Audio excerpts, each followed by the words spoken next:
ये पल्सर 135 का जो है डिजिटल मीटर है।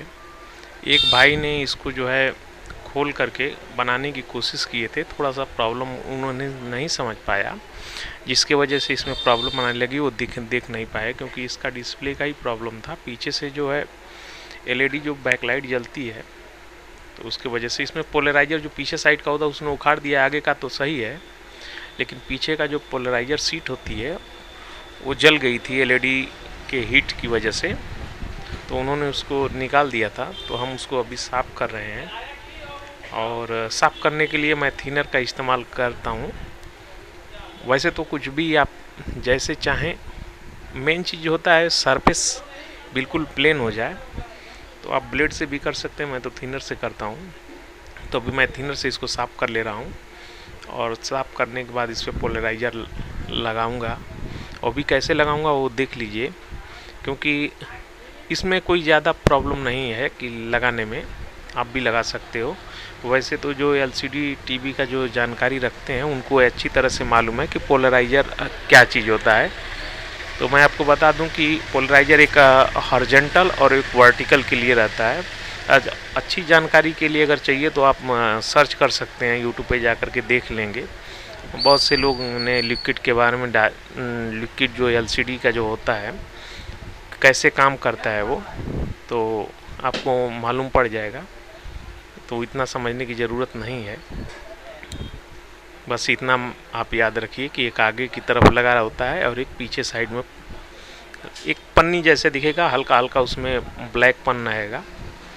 तो ये पोलराइजर मेरे पास सीट पड़ा था जो एलसीडी टीवी के लिए 32 का था, तो काफ़ी समय पड़ा था। तो ये रोल में थोड़ा गैप आ गया है, देख सकते हैं आप वर्टिकल, और उसके अंदर डस्ट चली गई थी तो ये काम में नहीं आया। तो अभी मैं टुकड़े टुकड़े कटिंग करके डालता हूँ। उन्होंने इसमें देखिए ये डाले थे मोबाइल का, मोबाइल रिपेयरिंग करते हैं तो उन्होंने अपना दिमाग लगाया था, सही लगाया था, लेकिन थोड़ा सा मिस्टेक कर दिए थे।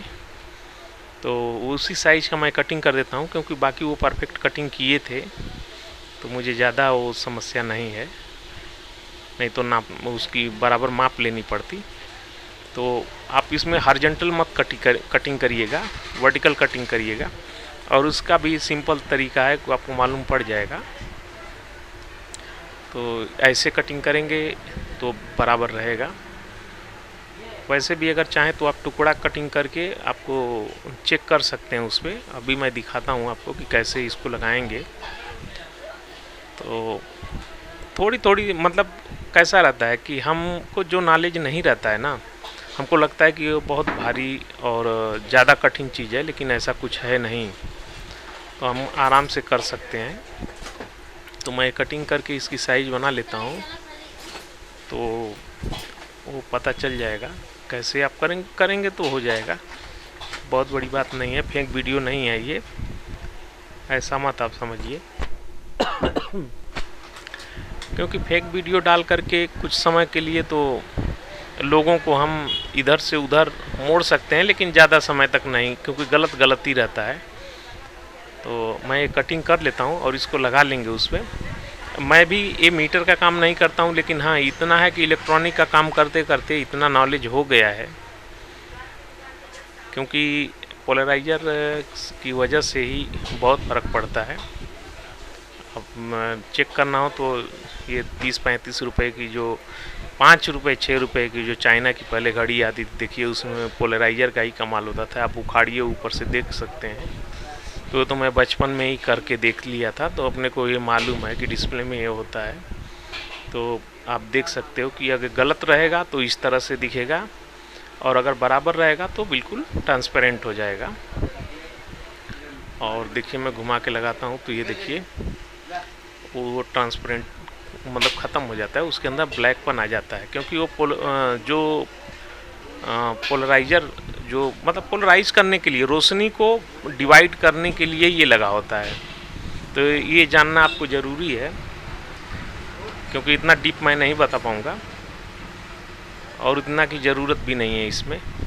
तो इसमें जो पीवीसी इस पर जो रहती है प्लास्टिक, इसमें दोनों तरफ से प्लास्टिक लगा होता है। एक तरफ गम की तरफ, तो गम वाला मैंने निकाल के हटा दिया, और देखिए मैं खींच लेता हूँ, ये गम वाला था हटा लिया। अभी इसको हाथ के मतलब उंगली के सहारे जो बबल्स होते हैं उसको हम निकाल देंगे।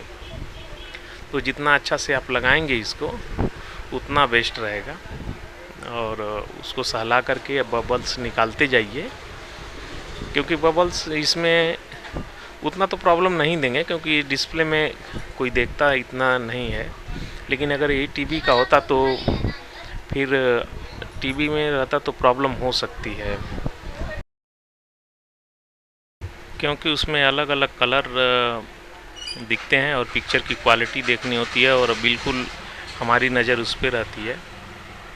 तो इसके लिए टीवी में नहीं चल पाएगा, बबल्स बिल्कुल चल नहीं पाएंगे, क्योंकि बबल उसमें आते हैं तो धब्बे दिखाई देंगे और इसमें नहीं दिखाई देगा। इसमें कोई बहुत तो क्योंकि डिस्प्ले में तो हम नंबर देखते हैं, नंबर जो जिस जगह पे आएगा वहाँ पे तो बराबर आएगा। थोड़ा बहुत देखिए मैंने दूसरी पन्नी निकाल दिया, क्योंकि ये सेफ्टी के लिए रहता है और उसको निकाल ही देते हैं, फिर बाद में कोई ज़रूरत नहीं पड़ती है।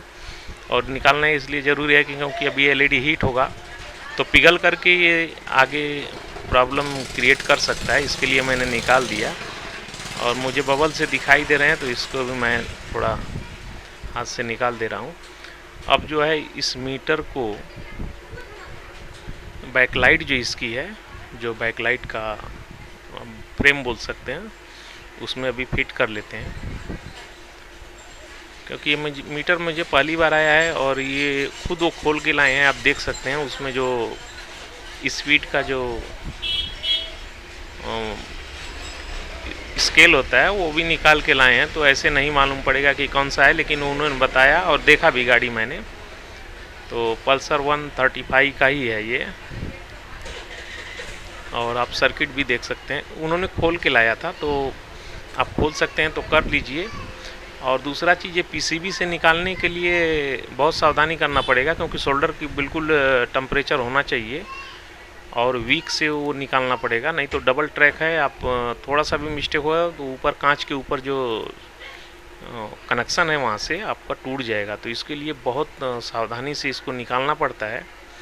और लाइए पहले इसको हम सोल्ड कर लेते हैं, तो सावधानी करना पड़ेगा। नहीं हो पाता है तो किसी टेक्नीशियन के पास ले जा करके और एक एक पिन को हिला करके, यानी चिमटी से पकड़िए और उसको हिला करके देख लीजिए, हाँ पूर्ण रूप से जो है डीसोल्डिंग हो गया है, तब भी निकालिएगा डिस्प्ले को, नहीं तो डिस्प्ले आप ख़राब कर देंगे तो नुकसान आपका हो जाएगा। और ऐसा भी नहीं कि नहीं निकाल पाएंगे, वीक प्रॉपर रख करके और पेस्ट के साथ में। तो अभी हम दूसरे तरफ का एक कर लेते हैं, सोल्डिंग कर रहे हैं अभी। जबकि डिसोल्डिंग के लिए आपको मालूम ही है कि डिसोल्डिंग के लिए आपको डिसोल्डर वायर जो होता है वो, मैं तो डिसोल्डर वायर इस्तेमाल करता हूँ, पंप भी कभी कभी इस्तेमाल करता हूँ। तो पंप ख़राब भी हो गया है, उससे ज़्यादा नहीं, वो अक्सर करके ईएसटी वगैरह निकालने के लिए होता है। तो अभी थिनर से जो अभी जॉइंट किए हैं और जो पेस्ट लगा हुआ है उसको निकाल देते हैं, क्योंकि बाद में कभी प्रॉब्लम क्रिएट कर सकता है। तो इसको ब्रश से हम अच्छे से साफ़ कर देते हैं, तो इससे ये होगा कि आगे ये समस्या नहीं आएगी, मतलब जो ट्रैक संबंधित है वो नहीं होगा, गंदगी साफ़ हो जाएगी तो अच्छा भी दिखता है। और अभी मैं दे देता हूँ भाई को, अपना लगाएंगे और चेक कर लेंगे क्या कैसे है, आप देख लीजिए। क्योंकि वो बता रहे थे और यूट्यूब पे देख के उन्होंने ऐसा गड़बड़ किया था, तो उनको ज़्यादा नॉलेज नहीं था। अभी देखिए वो लगाने जा रहे हैं अपने गाड़ी में, तो कैमरा लेकर के मैं अभी वहाँ पे जाता हूँ और देखिए वो लगा भी चुके हैं, ये चालू है। तो अब देखिए कुछ स्विच का उनका हो सकता है प्रॉब्लम, लेकिन डिस्प्ले भी आप देख सकते हैं कि बिल्कुल